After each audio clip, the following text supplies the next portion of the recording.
The next presentation is given by Leumüllers. It's coming out. So on solvers for Helmholtz equations. So Helmholtz is a challenging problem. So I think many had on the wish list some question on Helmholtz. How do you do this? So instead of doing a standard discretization for discretization, where what is difficult and many people are thinking about it, with Michi we are flipping the discretization method. You see a conventional slide presentation. Thank you. Thank you very much for the kind introduction. Welcome. I haven't had a coffee today, so let's wake up together. I will be talking about the Helmholtz equation today, and it's the frequency domain wave equations. So we expect highly oscillating simulations, and that's also kind of like the beautiful fact about it. And I also like to look at the simulation pictures at the end, but you will see that too. So very quickly, I will introduce the method, and then we come to the fun part. So the first big interesting part is the wave number in here. It makes the whole problem indefinite.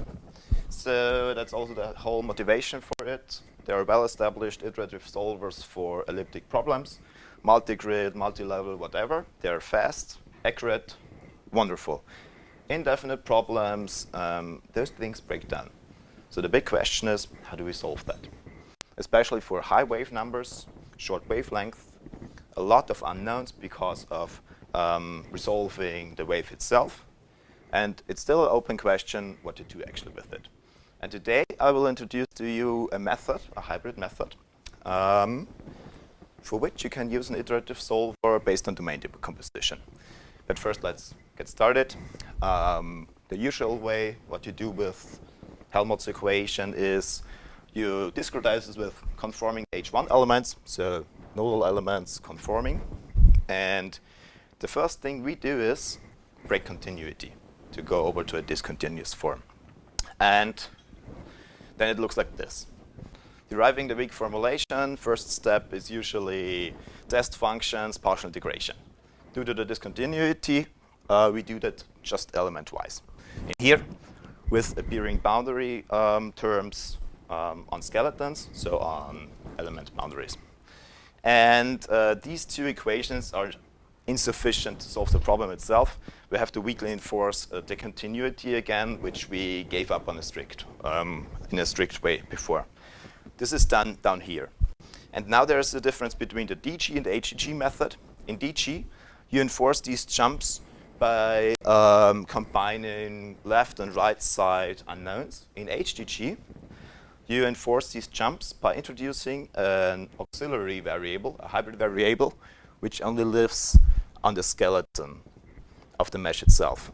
I denoted it always with a head here. So down there, you can see reinforcing the normal continuity of the flux over inner facets. And at the same time, you can incorporate like the boundary condition in a kind of neat way. So these terms are added to the weak formulation, and we end up with the first initial weak formulation up here. But it has a big issue. I mean, it's symmetric, but it is unstable. And it's quite common in DG and HGG methods to incorporate stabilization terms afterwards.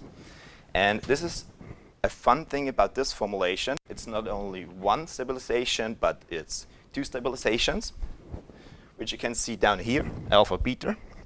Both of those stabilize either the jump of the pressure variable, U, or the jump in the normal flux for sigma, down here.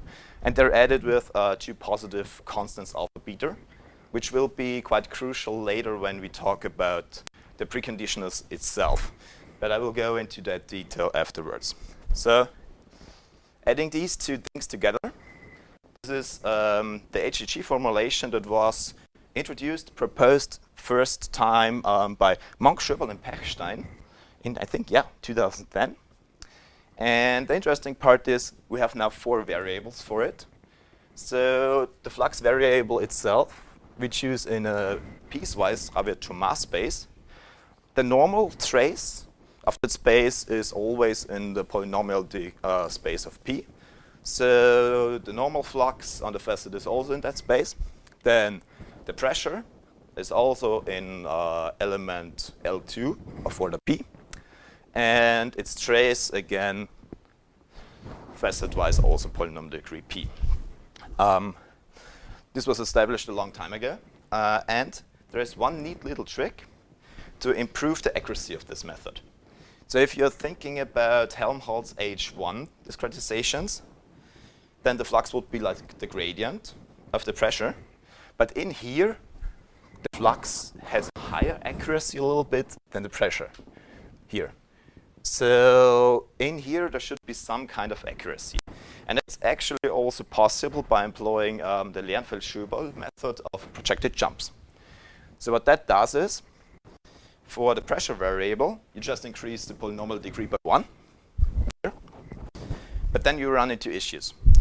Because your corresponding facet variable, the hybrid one, has 1 polynomial degree less. But you can rectify this by adding L2 projections to the polynomial degree of P for the stabilization term. And what that does is, it gives you 1 order higher accuracy for the pressure, for basically free, which I will be explaining next. So, but this is like the HGG formulation we are talking about today. And remember the stabilizations alpha and beta. And why have we done this? So the main focus is if you do an H1 discretization of Helmholtz equation, and then you go for a domain decomposition, and you have to invert like subdomain matrices. These might be singular, because these subdomain matrices have real eigenvalues, and if your wave number hits exactly one of those, unstable. But this HGG formulation has the advantage that each of these subdomain systems is uniquely solvable. And that's the whole idea about it. And also a second thing that we can use with sweeping preconditioners. So, but the disadvantage with hybrid methods is we introduce a lot more unknowns. So instead of like 1 pressure variable, we have flux, pressure, and 2 facet variables. But at the same time, we can employ static condensation, which is done like at each HGG method I know. So first step, as you can see, volume unknowns are eliminated. We end up with a system of linear equations of only the facet unknowns anymore.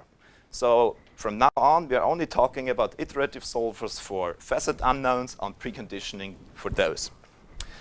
And that's exactly the next thing. So after that, we got the Schur complement. We use Gimres, BiCG step, whatever, and we precondition this.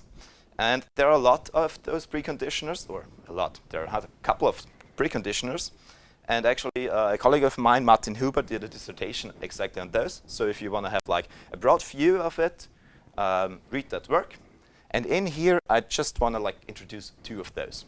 The first one is a Bloch-Jacobi preconditioner, and the second is a sweeping like domain decomposition preconditioner. And let's go over firstly to the Bloch-Jacobi one. And the name of the game is what kind of unknowns do you incorporate into your blocks. That's basically it. So there's a difference between 2D and 3D.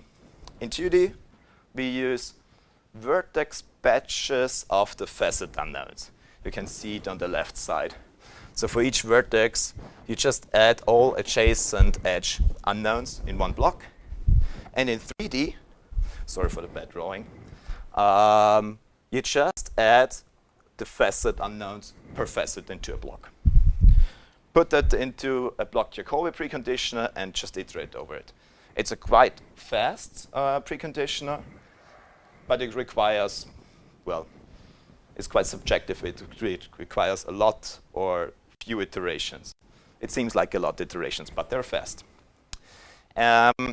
Contrary to that, the next preconditioner has some history. So sweeping preconditioners for Helmholtz equations have been established by Enquist and Ying first in 2011. And what they did is they split the whole domain into layers. And they were thinking about if we have an excitation we want to propagate a whole wave through the domain.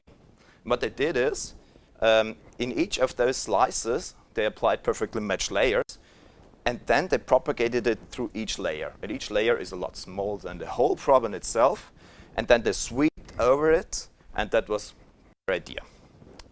The thing they had to do is, they had to, in each step, apply perfectly matched layers.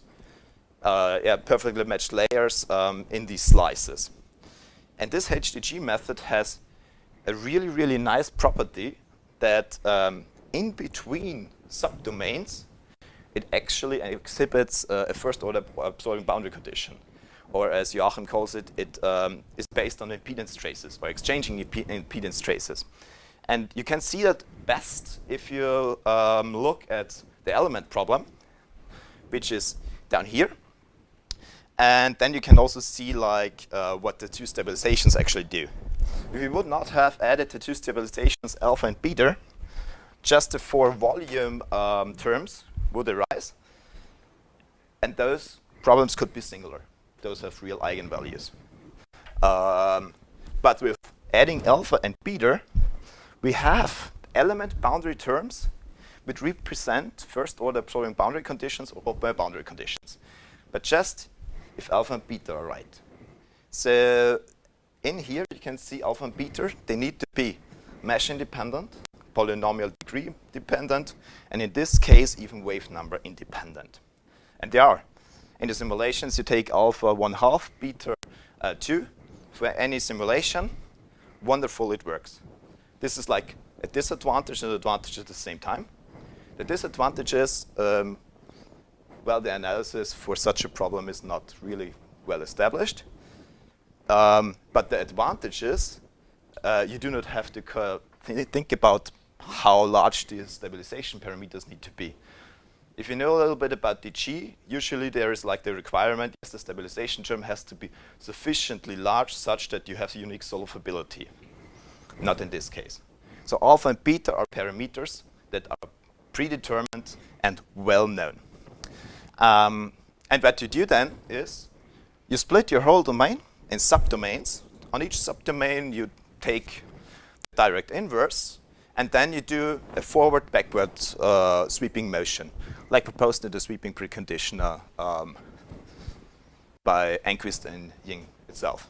And that's the whole idea.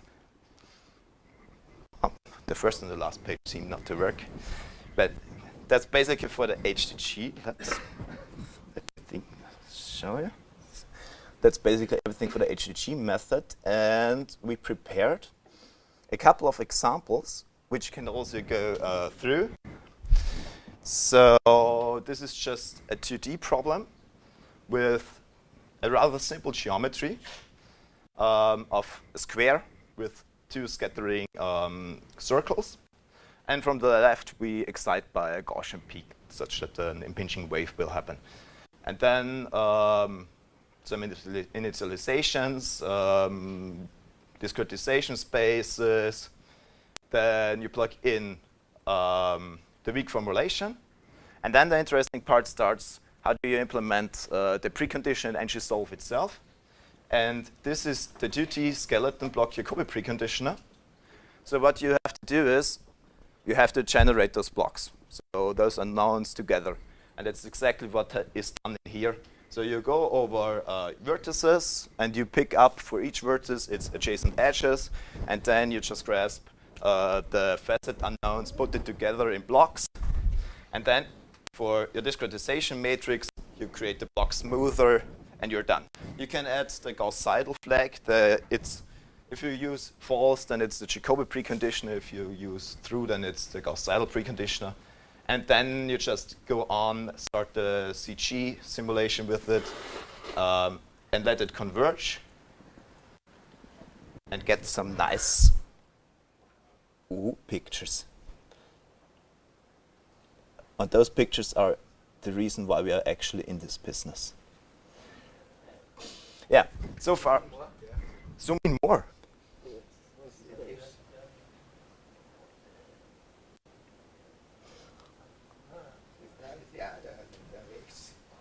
There are waves. Yeah. Yeah. Okay. And the same is done with the sweeping like. Do it also in 3D, so I have 1 minute to show. Oh, okay, perfect. So 3D is almost the same. You just use different blocks. And then, whoa, wrong direction. This is 3D, yeah? Show it by rotating it. No, here. Yeah. Now we believe that. Okay, yeah, and I have like 30 seconds left. If you want to consider inhomogeneous material, like in the Nankai Throw here, you can also do the simulation.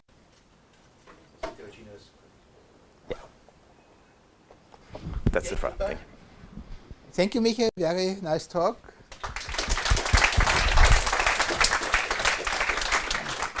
Some questions? Better. So, here the associated eigenvalue, discrete associated eigenvalue problem is very important because you end up having a spurious mode. Thank you.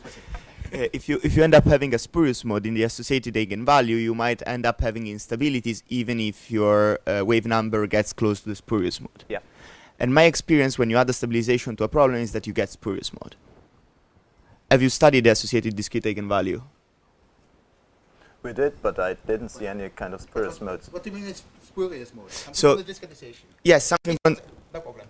No. Yeah, no but problem. did you prove it? So do you know that you have no... Because inf sup is not enough. This is a 0G type problem. It's a complex number set plus. How? As I'm showing boundary condition. Maybe later. Okay.